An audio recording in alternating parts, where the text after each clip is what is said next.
നമസ്കാരം. Universal Malayalam thoughts ചാനലിലേക്ക് ഏവർക്കും സ്വാഗതം. നമ്മുടെ ആവശ്യങ്ങളും നമ്മുടെ ആഗ്രഹങ്ങളും ഇത് രണ്ടും പലപ്പോഴും നമുക്ക് ഒരു കൺഫ്യൂഷൻ ഉണ്ടാക്കുന്ന രണ്ട് ടേംസാണ്. ഇത് നമ്മുടെ ജീവിതത്തിൽ വളരെ പ്രധാനപ്പെട്ട ഒരു റോളാണ് വഹിക്കുന്നത്. നമ്മുടെ ആഗ്രഹങ്ങൾ എന്നാൽ നമ്മുടെ മനസ്സിൽ ഉരുത്തിരിയുന്ന ഒരു ടെൻഡൻസിയാണ്. ചില കാര്യങ്ങളെല്ലാം നമുക്ക് ചെയ്യണം, അതുമല്ലെങ്കിൽ ചില കാര്യങ്ങൾ നമുക്ക് സ്വന്തമാക്കണം. ഇതെല്ലാമാണ് നമ്മുടെ ആഗ്രഹങ്ങൾ. ഈ ആഗ്രഹങ്ങളെല്ലാം നമുക്ക് ആവശ്യമുള്ളവയായിക്കൊള്ളണമെന്നില്ല. അതൊരു ഒരു ഇമ്പൾസ്, നമ്മുടെ മനസ്സിലൊരു പ്രവണത ഉണ്ടാകുന്നത് കൊണ്ട് നമുക്കുണ്ടാകുന്ന ഒരു ആഗ്രഹമാണ്, ഒരു മാനസിക അവസ്ഥയാണ് ഈ ആഗ്രഹം എന്ന് പറയുന്നത്. എന്നാൽ ആവശ്യം എന്ന് പറയുന്നത് നമ്മുടെ സാഹചര്യങ്ങൾ നമ്മുടെ മുൻപിൽ കൊണ്ടുവയ്ക്കുന്ന കാര്യങ്ങളാണ്. ഈ ആവശ്യങ്ങൾ നേടിയെടുത്താലേ നമ്മുടെ ജീവിതം മുന്നോട്ട് പോകുകയുള്ളൂ. കാരണം ഇതെല്ലാം നമ്മുടെ ആവശ്യങ്ങളാണ്. ഈ ആവശ്യങ്ങൾ നിറവേറ്റപ്പെട്ടില്ലെങ്കിൽ നമ്മുടെ ജീവിതം വളരെയധികം കഷ്ടപ്പാടിലായിത്തീരും. അതുമല്ലെങ്കിൽ നമുക്ക് മുന്നോട്ട് ജീവിക്കുവാൻ തന്നെ ബുദ്ധിമുട്ടായിരിക്കും. ഉദാഹരണമായി നമ്മുടെ ആഹാരം, പാർപ്പിടം, വസ്ത്രം, അതുപോലെ നമ്മുടെ സാമൂഹിക സ്ഥിതി, നമ്മുടെ ആരോഗ്യം, ഇതെല്ലാം നമ്മുടെ അടിസ്ഥാന ആവശ്യങ്ങളിൽപ്പെട്ട കാര്യമാണ്. അതുപോലെ ആഗ്രഹങ്ങളെന്നാൽ അവയൊന്നും നേടിയില്ലെങ്കിലും നമുക്ക് ജീവിക്കാൻ സാധിക്കും. മാത്രവുമല്ല, പല ആഗ്രഹങ്ങളും നമ്മുടെ യഥാർത്ഥ ജീവിതത്തിന് എതിരുമായിരിക്കും. നമ്മുടെ ആഗ്രഹങ്ങൾ നമുക്ക് പലപ്പോഴും നമ്മുടെ കപ്പാസിറ്റിക്കും ഉപരിയായി ആഗ്രഹങ്ങൾ നമ്മുടെ മനസ്സിൽ രൂപമെടുക്കാറുണ്ട്. ഇവയെല്ലാം ഈ ആഗ്രഹങ്ങളെല്ലാം പൂർത്തിയാക്കുവാൻ നമ്മൾ ശ്രമിക്കുകയും അല്ലെങ്കിൽ നമ്മുടെ മനസ്സ് ഈ ആഗ്രഹങ്ങളിൽ മുഴുകിയിരിക്കുകയും ചെയ്യുകയാണെങ്കിൽ നമ്മുടെ മനസ്സിൻ്റെ ഊർജം നാം നഷ്ടമാക്കിക്കൊണ്ടിരിക്കുകയാണ്. അതുപോലെ തന്നെ നമ്മുടെ വിലയേറിയ സമയവും. കാരണം ഈ ആഗ്രഹങ്ങളെല്ലാം ഒരു പ്ലഷർ പ്രിൻസിപ്പിൾ, അതായത് നമ്മുടെ മനസ്സിന് സന്തോഷം തരും എന്ന് നമ്മൾ അനുമാനിക്കുന്ന ചില കാര്യങ്ങളിൽ നമ്മുടെ മനസ്സ് ഏർപ്പെട്ടിരിക്കുന്നു എന്നുള്ളതാണ്. ഈ ആഗ്രഹങ്ങളെല്ലാം പൂർത്തീകരിച്ചതിന് ശേഷം നമുക്ക് സന്തോഷം ലഭിക്കുമെന്നുള്ളതിന് യാതൊരു ഗ്യാരണ്ടിയുമില്ല. തന്നെയുമല്ല, മിക്കവാറും ഈ ആഗ്രഹങ്ങൾ പൂർത്തീകരിച്ചതിന് ശേഷം നമുക്ക് സന്തോഷം ലഭിക്കാറില്ല എന്നുള്ളതാണ് വാസ്തവം. കാരണം മറ്റൊരു ആഗ്രഹത്തിൻ്റെ പുറകെ നമ്മുടെ മനസ്സ് പോകും. ഇത് നമ്മുടെ മനസ്സിൻ്റെ ഒരു അടിസ്ഥാന സ്വഭാവമാണ്.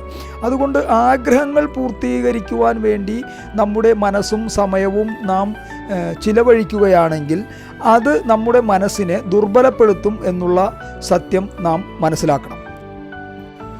അതുകൊണ്ട് നമ്മുടെ ആഗ്രഹങ്ങൾ പൂർത്തീകരിക്കുവാനായി നാം ചിലവഴിക്കുന്ന നമ്മുടെ മാനസിക ഊർജവും നമ്മുടെ ചിന്തകളും നമ്മുടെ സമയവും അതെല്ലാം നമ്മുടെ ആവശ്യങ്ങൾ ഏതാണെന്ന് അറിഞ്ഞ് ഈ ആവശ്യങ്ങൾ നിറവേറ്റുവാൻ വേണ്ടി നാം എന്താണ് ചെയ്യേണ്ടതെന്ന് മനസ്സിലാക്കി അത് ചെയ്യുവാനുള്ള പ്രവർത്തികളിൽ നാം ഏർപ്പെടുമ്പോഴാണ് നമ്മുടെ ജീവിതം വിജയകരമാകുന്നത്. ഇനി മറ്റൊരു വിധത്തിൽ പറഞ്ഞാൽ, ആഗ്രഹങ്ങളുടെ പുറകെ നമ്മുടെ മനസ്സ് പോവുകയാണെങ്കിൽ, അത് പ്രവൃത്തി തരത്തിൽ വരികയാണെങ്കിൽ അത് ഒരു ആസക്തിയായും അഡിക്ഷനായും നമ്മളിൽ രൂപപ്പെടുകയും, അതല്ല ചിന്താതലത്തിൽ വരികയാണെങ്കിൽ അത് മനോരാജ്യമായും നമ്മുടെ മനസ്സിൽ രൂപപ്പെടുകയും അതുപോലെ തന്നെ വികാരങ്ങളായി മാറുകയും നമ്മുടെ മനസ്സിൻ്റെ ഊർജം നഷ്ടപ്പെടുത്തുകയും ചെയ്യും. പല നല്ല കാര്യങ്ങളും നമ്മുടെ ജീവിതത്തിൽ സാധിച്ചെടുക്കുവാൻ വേണ്ട നമ്മുടെ മാനസിക ഊർജമാണ് ഇപ്രകാരം നാം അറിയാതെ തന്നെ നമ്മിൽ നിന്നും നഷ്ടമായി കൊണ്ടിരിക്കുന്നത് എന്നുള്ളത് നാം മനസ്സിലാക്കണം. അതുകൊണ്ട് ആഗ്രഹങ്ങൾ നമ്മുടെ മനസ്സിൽ മുളയിടുമ്പോൾ അതിനെ നാം തിരിച്ചറിയുകയും അത് നമുക്ക് ജീവിതത്തിന് ആവശ്യമുള്ള കാര്യമാണോ അതോ വെറും നമ്മുടെ സന്തോഷത്തിന് വേണ്ടി മാത്രം നാം ചെയ്യുന്ന കാര്യമാണോ എന്ന് ഒന്ന് പരിശോധിക്കുകയും, അത് വെറും ആഗ്രഹങ്ങൾ മാത്രമാണെങ്കിൽ അവയെ പൂർത്തീകരിക്കാതെ, അവയെ സംതൃപ്തമാക്കാതെ നാം ആത്മസംയമനം പാലിക്കുകയാണ് വേണ്ടത്. ഇതുകൊണ്ട് നമ്മുടെ ആത്മസംയമനം വർദ്ധിക്കുകയും നമ്മുടെ ഇച്ഛാശക്തി ബലപ്പെടുകയും ചെയ്യും. ഈ ഇച്ഛാശക്തി കൊണ്ട് നമുക്ക് ആവശ്യമുള്ള കാര്യങ്ങൾ നേടിയെടുക്കുവാനായി ഉത്സാഹപൂർവം പരിശ്രമിക്കുവാൻ സാധിക്കുന്നതാണ്. ആഗ്രഹങ്ങളിൽ നമ്മുടെ മനസ്സിൻ്റെ ശ്രദ്ധ കേന്ദ്രീകരിച്ചിരിക്കുമ്പോൾ നമ്മുടെ ആവശ്യങ്ങൾക്കായി ശ്രദ്ധ കേന്ദ്രീകരിക്കുവാൻ നമുക്ക് കഴിയാതെ പോകുന്നു.